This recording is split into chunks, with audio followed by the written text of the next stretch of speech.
Hi friends, మనం ఇప్పుడు mushrooms masala curry ఈ విధంగా చేసుకున్నామంటే చాలా టేస్టీగా ఉంటుంది. ఇది రోటీలేకి, చపాతీలేకి, బటర్ నాన్స్లేకి చాలా బాగుంటుందండి. మనం ఇప్పుడు ఎలా చేసుకోవాలో చూద్దాము. మష్రూమ్స్ మసాలా కర్రీకి ఇప్పుడు మష్రూమ్స్ 2 ప్యాకెట్లు తీసుకున్నాను. నేను బాగా శుభ్రం చేసుకొని ఈ విధంగా కట్ చేసి పెట్టుకోవాలి మష్రూమ్స్. ఇప్పుడు మిక్సీ జార్ తీసుకొని పచ్చి కొబ్బరి కొద్దిగా, చెక్క 2 ఇంచీలు, లవంగాలు ఒక 4, జీడిపప్పు ఒక 5 వేసేసుకొని మిక్సీ పట్టుకుందాము.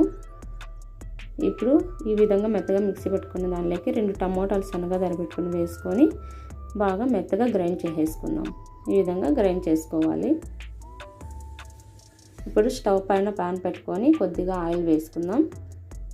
ఆయిల్ కాగిన తర్వాత చెక్క కొద్దిగా, లవంగాలు 4, ఇలాచీలు 2 వేసేసుకుందాం. ఇప్పుడు 1/2 టేబుల్ స్పూన్ జీలకర్ర వేసేసుకొని వేయించుకుందాం. ఇప్పుడు సన్నగా తరిపెట్టుకున్న ఆనియన్, పెద్దదైతే 1, చిన్నవైతే 2 వేసేసుకొని బాగా వేయించుకుందాం. అలాగే పచ్చిమిర్చి కూడా 2 సన్నగా తరిపెట్టుకునేవి వేసుకొని వేయించుకుందాం. అల్లం వెల్లుల్లి పేస్ట్ 2 టేబుల్ స్పూన్ వేసుకొని బాగా వేయించుకుందాం. ఇప్పుడు పసుపు 1/2 టేబుల్ స్పూన్ వేసేసుకొని బాగా మిక్స్ చేసుకుందాము. ఉప్పు కూడా 2 టేబుల్ స్పూన్లు వేసుకుందాము. మీ రుచికి తగినట్టుగా వేసుకోండి. ఈ విధంగా బాగా వేయించుకోవాలి. ఇప్పుడు మనం ముందుగా గ్రైండ్ చేసుకున్నాం కదండి, ఆ పేస్ట్ కూడా వేసేసుకొని బాగా వేయించుకుందాం 1 మినిట్.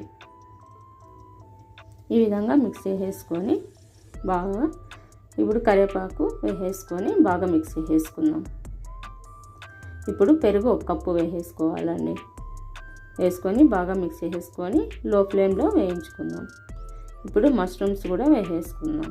వేసుకొని బాగా మిక్స్ చేసుకోవాలి. ఇప్పుడు మిరప్పొడి 2 టేబుల్ స్పూన్లు,